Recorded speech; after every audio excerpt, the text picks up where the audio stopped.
So, what are your feelings about Senator McConnell's decision to put forward a clean, what he calls a clean Well, DHS bill? bottom line, well, first, I think we need to stop President Obama's overreach when it comes to executive amnesty. Hmm. But I also see the need for making sure that we are protecting our homeland. And as a soldier and someone that sits on both Homeland Security and Armed Services, I think protecting American lives are of utmost importance. I would love to see debate Hmm. on the bill that was sent over from the House, and certainly I would support that bill. Okay.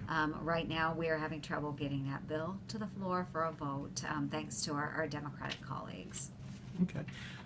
As far as they're talking about reauthorizing No Child Left Behind, and currently there's a bill in the House, H.R. 5, the Student Success Act, that many are saying is just going to kind of double down on what the federal government's Right. already been doing with education and won't do anything to address the state mandates have been placed on the state. What are your thoughts on reauthorizing?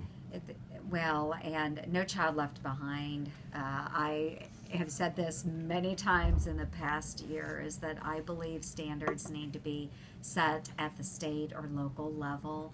I Mhm. believe that we need to be empowering our parents. We need to be empowering our school administrators, not stripping away what they believe is best for their own children. I don't think those guidelines should be coming from the federal government. So while I am anxious to see what actually comes out of the House and what's produced through the process here in the Senate, I do want to delve into that legislation to make sure that we're sending more of the power down to the local level. I think that's going to be important. Great. You're looking at, or you were involved in at least co-sponsoring the Keystone pipeline bill, which was Yes. vetoed. Yes. Where do we go from here? Well, we will try to vote on the Keystone pipeline again, and this would be an override vote to support the Keystone and override the president's veto. At this point, I don't believe that we do have enough votes to Okay. override the president. I was sitting in the chair yesterday, presiding in the Mhm. Senate, when the veto message came through from the president, and I was disappointed. The president has said on numerous occasions that he wants to find ways to work together, he wants to work on projects with us. However, he's vetoing and stating that he'll veto legislation Mhm. before he even actually sees the legislation. Okay, and uh, kind of back to the government shutdown. Do you think that's going to happen, or do you? I hope it doesn't. I Okay. hope that we can find a way to resolve this. Again, I would like the opportunity to see a bill that comes forward which will override President Obama's executive amnesty. But, I have to temper that with I believe we need to be safeguarding Americans too. Mhm. So, doing that in a way where we can overcome the executive amnesty, but make sure we're funding Department of Homeland Security is very important. We've seen the threat in the past week with various groups such as ISIS saying that attack American malls. They're stepping up their game. We can't be letting down our guard. Okay, and you've been here in Washington D.C. for what, almost 2 months now? Yes, close to Close to 2 months. So, lessons learned so far. Oh my gosh, is just make sure you have plenty of energy Okay. because we do have a lot of meetings. And one thing that I love and is actually surprising is the number of Iowans that take the time out of their busy schedule to come to Washington, D.C. to talk about topics that are very important to them. And so, if at all physically possible, I am going to see all of these Iowans when they come to Washington, D.C. So I'm excited about that. It's been a wonderful experience so far. We have a lot of very significant challenges at the federal level, but that challenge is why I'm here. Great. And um, I guess as far as long-term goal, what do you hope to accomplish this session beyond some things you've already attempted to do? Well, I think rules and regulations reform is one that I talked talked a lot about. Now it's time for action. So I just came out of a hearing this morning where we were talking about regulatory reform and the processes and how we become much more efficient. And we're not putting the burden on, as I said this morning, on our Iowans, our small business owners, ranchers, farmers, just everyday individuals, and making sure that what we're doing makes sense. That's important. So regulatory reform on how we do business, working continually on Obamacare and some of the issues out there. We won't see a repeal for the entire bill, but I do believe there are pieces that we can work on.